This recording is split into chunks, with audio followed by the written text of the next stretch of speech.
Hello student, welcome back to our YouTube channel Codex Judiciary. आज हम बात करेंगे एक इम्पॉर्टेंट वैकेंसी के बारे में और ये वैकेंसी है बिहार लोक सेवा आयोग की जुडिशियल सर्विसेज। आपको पता है कि ये मोस्ट अवेटेड वैकेंसी थी और फाइनली ये पब्लिश हो चुकी है।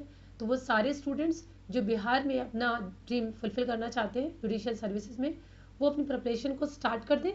फ्रॉम द फर्स्ट स्टेप कि आपको अब करना है फॉर्म फिलिंग। ठीक है, यहाँ पर इस वीडियो में हम बात करेंगे कि किस तरीके से आपको फॉर्म फिल करना है, कौन कौन से वो इम्पोर्टेंट डॉक्यूमेंट्स होंगे जो आपको अटैच करने होंगे, आपके पास होने चाहिए, और कौन कौन सी वो इसेंशियल क्वालिफिकेशन है जो आपके लिए ज़रूरी है इस फॉर्म को फिल करने में। साथ ही साथ इसी वीडियो में हम ये भी डिस्कस कर लेंगे इनिशियल स्टेज पर कि प्रीलिम्स में किस तरीके से पेपर पैटर्न आता है, मेंस को क्रैक करने की स्ट्रेटजी क्या होगी और अल्टीमेटली इंटरव्यू तक हम किस तरीके से पहुंचेंगे। तो एक ब्रीफ आइडिया इसी वीडियो में हम डिस्कस करेंगे बिकॉज ये डिटेल्ड डिस्कशन है ऑन नोटिफिकेशन। रीज़न इसका ये भी है स्टूडेंट, कभी कभी जब हम फॉर्म फिल करने जाते हैं तो हम डिटेल्ड नोटिफिकेशन नहीं पढ़ते और हमें फिर प्रॉब्लम्स हो सकती हैं।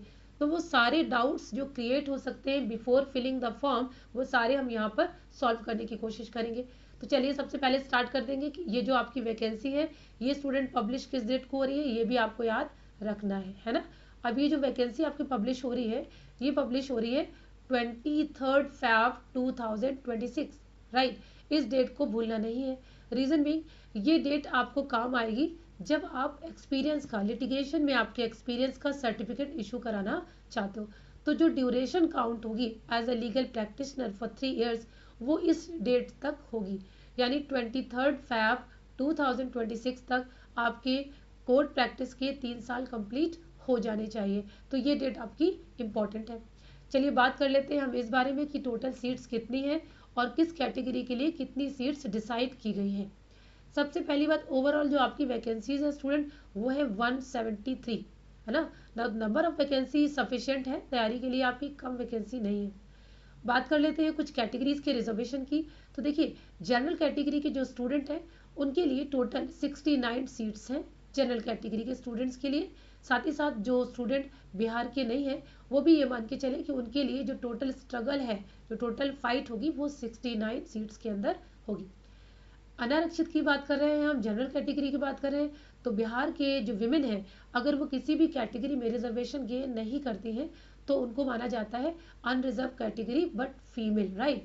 तो यहाँ पर उनको 35% का हॉरिजॉन्टल रिजर्वेशन मिला हुआ है। अब मैं आपको यहीं पर बता देती हूँ कि हॉरिजॉन्टल रिजर्वेशन का मतलब होता है कि आपको ये 35% सीट्स जब भी मिलेंगी, जब इंश्योर की जाएंगी, जब इतनी सीट्स का रिप्रेजेंटेशन जनरली फिलफिल नहीं हो पाता। तो ये चीज़ आपको ध्यान रखनी है। तो टोटल 25 सीट्स हैं जो बिहार की जो विमेन है जो किसी भी कैटेगरी में नहीं आती, जनरल कैटेगरी में आती है, उनके लिए रिजर्व की गई है। बात कर लेते हैं स्टूडेंट ईडब्ल्यूएस के स्टूडेंट्स की। तो बिहार के वो सारे स्टूडेंट जो जनरल कैटेगरी के हैं, है ना, अगर उनके पास ईडब्ल्यूएस की एलिजिबिलिटी है, यानी economically weaker section of the society है, तो उनके लिए टोटल 17 सीट्स रिजर्व कर ली गई हैं।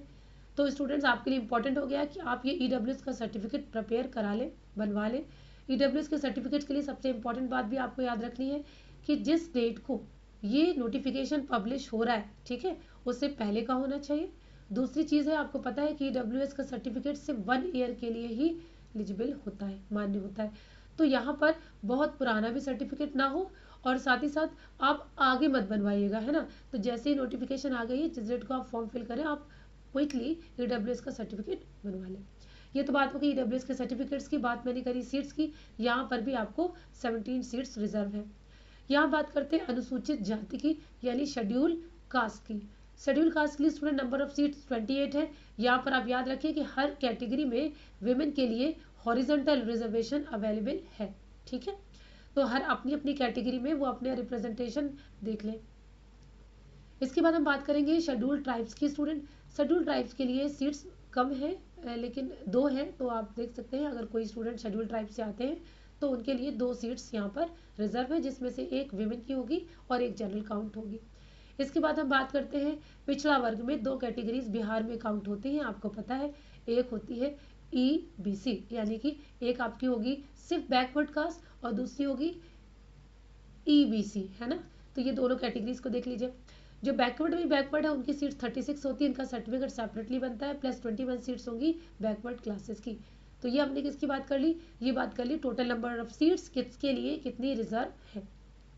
रिजर्वेशन है स्टूडेंट वो होता है आपका दिव्यांगजनों के लिए, यानी जो डिजेबल्ड लोग हैं उनके लिए भी बिहार जुडिशियल सर्विसेज में रिजर्वेशन है, बट 1% अगर आप कह सकते हो कि यहाँ पर 1% का रिजर्वेशन उनके लिए भी रिजर्व है। ठीक है, तो एक तो हो गया आपके डिजेबल्ड में, यानी कि एक फर्स्ट कैटेगरी अस्थि दिव्यांगजन यानी अस्थि दिव्यांग, टोटल आप देखोगे 2 सीट्स, तो यहाँ पर टोटल 2 सीट्स का रिजर्वेशन आप देखने को मिलेगा। तो जो भी स्टूडेंट इस कैटेगरी में बिलोंग करते हैं उनको ये रिजर्वेशन दिया जाएगा। ठीक है, तो ये तो हमने टोटल बात कर ली स्टूडेंट कि भाई कितने सीट्स होंगी, किसके लिए कितने अवेलेबल है। अब बात करते हैं एक इम्पॉर्टेंट टॉपिक के बारे में, वो है कि आपको कौन कौन सी क्वालिफिकेशन रिक्वायर्ड है जुडिशियल सर्विसेज बिहार का फॉर्म फिल करने के लिए। तो प्लीज़ वेरी केयरफुली सुनिए। सबसे पहली बात जो कि बहुत जनरल सी बात है कि आपने लॉ कंप्लीट किया है, यानी आपका मिनिमम क्वालिफिकेशन आपका LLB है। ठीक है, LLB में भी आपको एक चीज़ ध्यान रखना है, एक और सर्टिफिकेट है जो स्पेशली बिहार में आपको सबमिट करना होता है, वो ये कि जिस भी कॉलेज से आपने लॉ कंप्लीट किया है, जिस भी यूनिवर्सिटी से आपने लॉ कंप्लीट किया है, अगर आपने कैंपस से भी किया है तो वहाँ पर एक सर्टिफिकेट बनवा लीजिए, और वो सर्टिफिकेट होगा कि आपका कॉलेज या आपका university bar council of India से रिकॉग्नाइज्ड है। ये सर्टिफिकेट बड़ा इंपॉर्टेंट है। जब आप ये सर्टिफिकेट बनवाओगे स्टूडेंट तो यहाँ पर आपको एक सर्टिफिकेट नंबर दिया जाएगा। यहाँ पर जब आप बिहार प्रीलिम्स का फॉर्म फिल करोगे तो वो सर्टिफिकेट का नंबर आपको उसमें डालना होगा। तो सबसे पहले आप यही काम करो कि फटाफट से ये सर्टिफिकेट इशू करवा लीजिए, जिनके पास सर्टिफिकेट है उन्हें कोई प्रॉब्लम नहीं होगी। ठीक है, इसके बाद बात करते हैं कि और एडिशनल चीज़ क्या है। तो आपका लॉ हो गया, आपके पास सर्टिफिकेट हो गया, आपका कॉलेज बार काउंसिल से रिकॉग्नाइज है। जो नेक्स्ट इंपॉर्टेंट चीज़ है जिसपे काफ़ी दिन से स्ट्रगल हमारा चल रहा था, बट अल्टीमेटली स्टेट्स ने अपना नोटिफिकेशन इशू कर दिया है, the matter pending in the supreme court, कि 3 इयर्स की प्रैक्टिस मैंडेटरी होगी या नहीं। तो आप देख रहे हो कि ज़्यादातर स्टेट्स ने जो वैकेंसी निकाली हुई है उसने इस रूल को मेंटेन रखा है कि 3 इयर्स की प्रैक्टिस चाहिए। ठीक है, अब कोर्ट आगे फ्यूचर में क्या करता है that would be future decision. अभी जो वैकेंसी आई हुई है इस पर यही रूल अप्लाई होगा। तो ओनली वही स्टूडेंट यहाँ फॉर्म फिल कर पाएंगे जिनके पास मिनिमम 3 इयर्स का कोर्ट प्रैक्टिस का अनुभव है, एक्सपीरियंस है। ठीक है, अब क्वेश्चन आता है कि ये 3 इयर्स किस डेट से काउंट होंगे। तो देखिए यहाँ पर आपको एक चीज़ याद रखनी है कि जिस डेट को आपने अपने स्टेट बार काउंसिल में अपने आप को क्या करवाया था, रजिस्टर्ड करवाया था, यानी स्टेट बार काउंसिल में, है ना, स्टेट बार काउंसिल में जिस डेट को आपने रजिस्टर करवा लिया था उस डेट से 3 इयर्स के कोर्ट प्रैक्टिस काउंट होंगे। ठीक है, तो आप ये याद रखिए। दूसरी चीज़ क्या है कि आप जिस डिस्ट्रिक्ट में अपने आप को इनरोल्ड कर चुके हैं, ठीक है, जिस डिस्ट्रिक्ट में आपने अपने आप को इनरोल कराया है वहाँ के जो आपके एक्सपीरियंस लॉयर है जिनके पास मोर देन 10 इयर्स का कोर्ट प्रैक्टिस है, या फिर वहाँ का जो प्रिंसिपल सिविल जज है उनके थ्रू एक सर्टिफिकेट इशू करवा लीजिए जिससे ये ऑथराइज किया हो कि मिस्टर ए या बी जो भी है, जो एप्लीकेंट है, इनके पास 3 इयर्स का कोर्ट प्रैक्टिस का अनुभव है। ठीक है, तो ये भी आपको तैयार करवा लेना है। तो फ्रॉम द डेट, जिस डेट को आपने बार काउंसिल रजिस्टर्ड कराया है और आज की डेट यानी जो 23 फैब है, इस डेट तक आपके 3 साल कंप्लीट हो जाने चाहिए। ठीक है, तो ये भी इंपॉर्टेंट फैक्ट है, इसको आपको याद रखना है कि किस डेट से काउंट हो रहा है और किस डेट तक काउंट हो रहा है, किससे सर्टिफिकेट बनवाना है, ये भी मैंने आपको बता दिया। ठीक है, और यहाँ पर लिखा हुआ भी है कि 23 फैब तक कम से कम 3 वर्ष का विधि व्यवसाय का अनुभव होना चाहिए। इसके बाद हम बात करेंगे एक और इम्पॉर्टेंट टॉपिक पे स्टूडेंट की एज बार क्या है, यानी कितनी मिनिमम एज होनी चाहिए और मैक्सिमम कितनी एज वाले स्टूडेंट ही फॉर्म फिल कर पाएंगे। तो जनरल रूल क्या है, आप देखिएगा कि इन्होंने जो डेट डिसाइड करी है, यानी जिस डेट तक आपकी एज काउंट की जाएगी वो है 1/8/2025। इट्स मीन दैट 1 अगस्त 2025 की डेट तक आपकी एज या तो 22 ईयर्स कंप्लीट हो जानी चाहिए, यानी 1 अगस्त 2025 को 22 ईयर्स कंप्लीट हो जाने चाहिए। तो इसका मतलब क्या है, आप इस डेट को काउंट नहीं करेंगे, यानी 23 फैब 2026 में आप फॉर्म फिल कर रहे हो और आपको लगता है आप तो 22 ईयर्स के हो चुके हो, फॉर्म फिल कर सकते हो। Answer is no. Answer is that कि 1 अगस्त 2025 को आपकी एज 22 कंप्लीट हो जानी चाहिए। दूसरी चीज़ है कि मैक्सिमम जो एज है वो 35 काउंट होगी, यानी मैक्सिमम एज किस डेट को बच्चों, 1 अगस्त 2025 को आप 35 एज के होने चाहिए, यानी 35 ईयर्स से ज़्यादा नहीं होने चाहिए। ये डेट भी कब से डिसाइड की जाएगी? 1 अगस्त 2025 को। तो इवन इफ अगर 2026 में आपकी एज 35 से ज़्यादा भी हो रही है, कोई फ़र्क नहीं पड़ता, क्योंकि डेट काउंट होगी 1 अगस्त 2025। ठीक है, तो वो बच्चे फॉर्म फिल कर सकते हैं। दूसरी चीज़ जो है, अगर कोई भी कैटेगरी जो रिजर्व कैटेगरी के स्टूडेंट है, ठीक है, वो कौन है?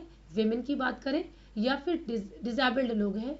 तथा एक चीज़ और याद रखिए, एक कैटेगरी तो हो गई विमेन की, दूसरी हो गई डिजेबल्ड की, और एक और कैटेगरी है ऐसी विमेन जो बिहार की नहीं भी है, ठीक है, आउटसाइडर्स हैं, बिहार की नहीं है, इसके बाद भी उनकी एज के लिए जो मैक्सिमम बार है वो 40 ईयर्स है। यानी 40 ईयर्स तक की जो विमेन है वो फॉर्म फिल कर सकती हैं, वो जो स्टेट ऑफ बिहार की है या जो स्टेट ऑफ बिहार की नहीं भी है ना। लेकिन मिनिमम के लिए सेम रूल है, 22 ईयर्स कंप्लीट होने चाहिए। ठीक है, और जो इनकी रिटायरमेंट की बात हो रही है कि जो ये पोस्ट सेलेक्टेड लोग होंगे, इनका जो टाइम ड्यूरेशन होगा वो 60 ईयर्स है। तो जो आपका जॉब प्रोफाइल होगा वो आपकी एज 60 ईयर्स तक जब होगी तब तक का ये टाइम ड्यूरेशन आपको एज अ जुडिशियल सर्विसेज यहाँ पर काउंट होगा। ठीक है स्टूडेंट, तो ये हमने क्या बात कर ली? ये हमने बात कर ली एज की, ये हमने बात कर ली एजुकेशनल क्वालिफिकेशन की, और साथ ही साथ हमने बात कर ली टोटल रिजर्वेशन ऑफ सीट्स की। यहाँ पर प्रीलिम्स से जब आप मेंस में पहुँचते हो तो इन जनरल जो यहाँ पर रूल है वो 3 टाइम्स का है, यानी वैकेंसीज जो टोटल दी गई हैं उनका 3 टाइम्स आपको देखने को मिलेगा इसमें इंटरव्यूज में। तो यहाँ आप देखोगे कि 10 times in the mains and 3 times for the interview. Student, बात कर लेते हैं एक बहुत ही इंपॉर्टेंट सेगमेंट के बारे में, वो है रिजर्वेशन से रिलेटेड रूल्स। जब आप फॉर्म फिल करते हैं तो आपको कुछ बातों को बहुत केयरफुली देखना है। वो ये कि अगर आप किसी रिजर्वेशन की कैटेगरी में आ रहे हो तो आपको किस तरीके से अपने डॉक्यूमेंट्स रेडी करवाने हैं। ठीक है, चलिए बात करते हैं रिजर्वेशन के बारे में। तो जो भी स्टूडेंट शेड्यूल कास्ट या शेड्यूल ट्राइब से आ रहे हैं उनके लिए इम्पॉर्टेंट है कि वो जाति प्रमाण पत्र बनवा लें। ठीक है, लेकिन जाति प्रमाण पत्र अकेले नहीं चलेगा, आपको यहाँ पर मूल निवास प्रमाण पत्र यानी डोमिसाइल सर्टिफिकेट भी बनवाना होगा।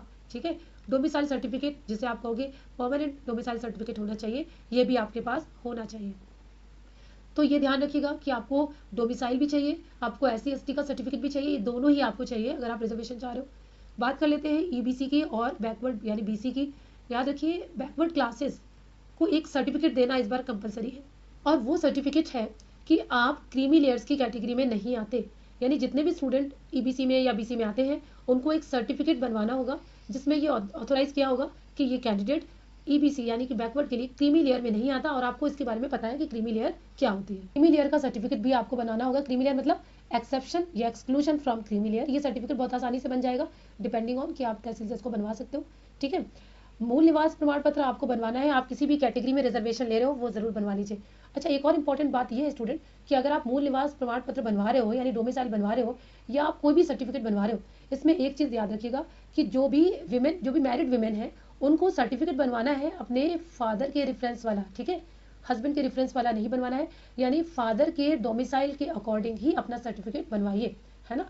तो यहाँ पर हस्बैंड के एड्रेस से और हस्बैंड के नेम से नहीं बनना है, इस बात का भी आपको बहुत ख्याल रखना है कि आपको फादर की कैटेगरी से ही बेनिफिट मिल रहा है। ठीक है, चलिए आगे बढ़ जाते हैं।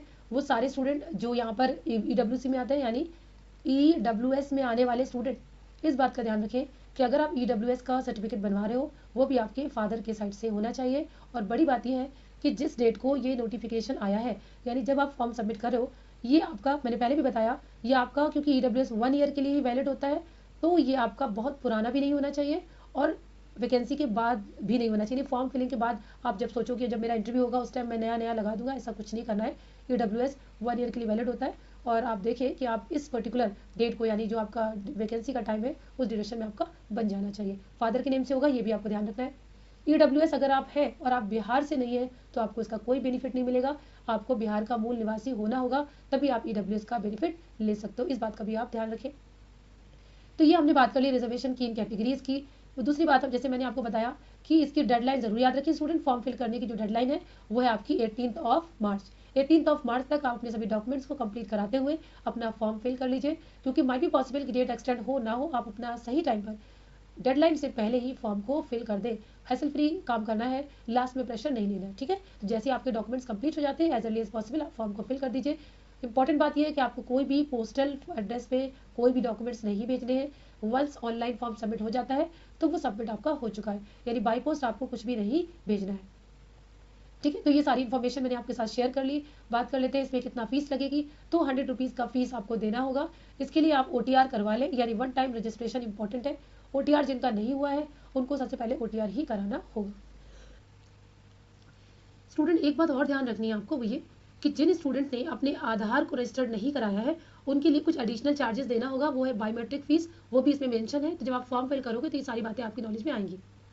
यहाँ पर आपको डेट दे दी गई है कि डेट यानी जिस डेट से फॉर्म भरना है वो है 25/2/2026।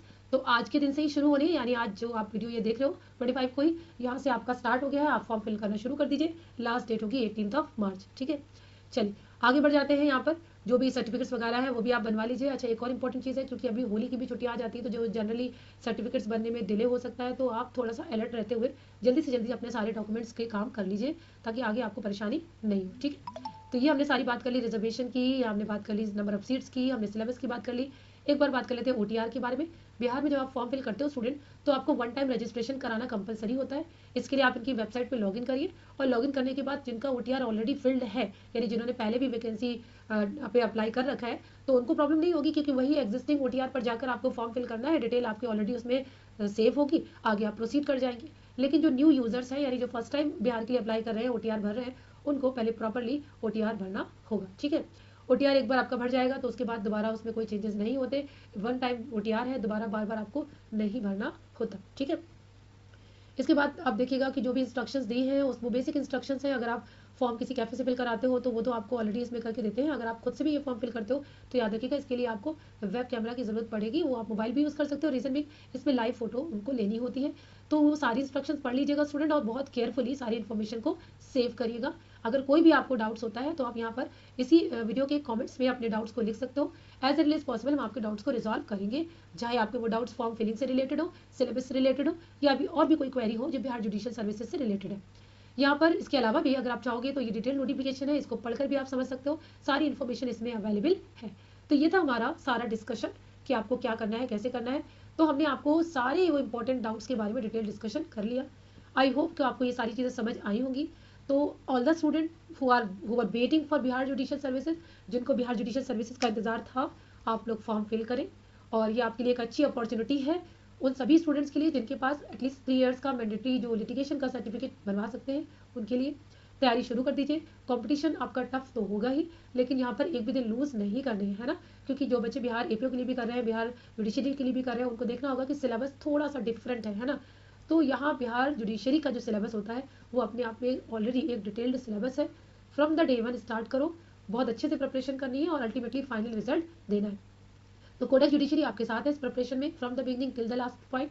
और अभी कुछ दिन में ही हम बिहार जुडिशियल सर्विसेज के लिए स्पेशली प्रीलिम्स एंड मेंस के लिए एक क्रैश कोर्स भी लॉन्च करेंगे, और साथ ही साथ कुछ एडिशनल वीडियोस अपलोड होते रहेंगे जिनको आप फ्रीली एक्सेस कर सकते हो और वहाँ से भी बेनिफिट ले सकते हो। ठीक है, ये प्लेटफॉर्म कम्प्लीटली फ्री है उन सारे स्टूडेंट्स के लिए जो डिलीजेंटली जेन्युइनली इसमें पार्टिसिपेट करना चाहते हैं बिहार जुडिशियल सर्विसेज में।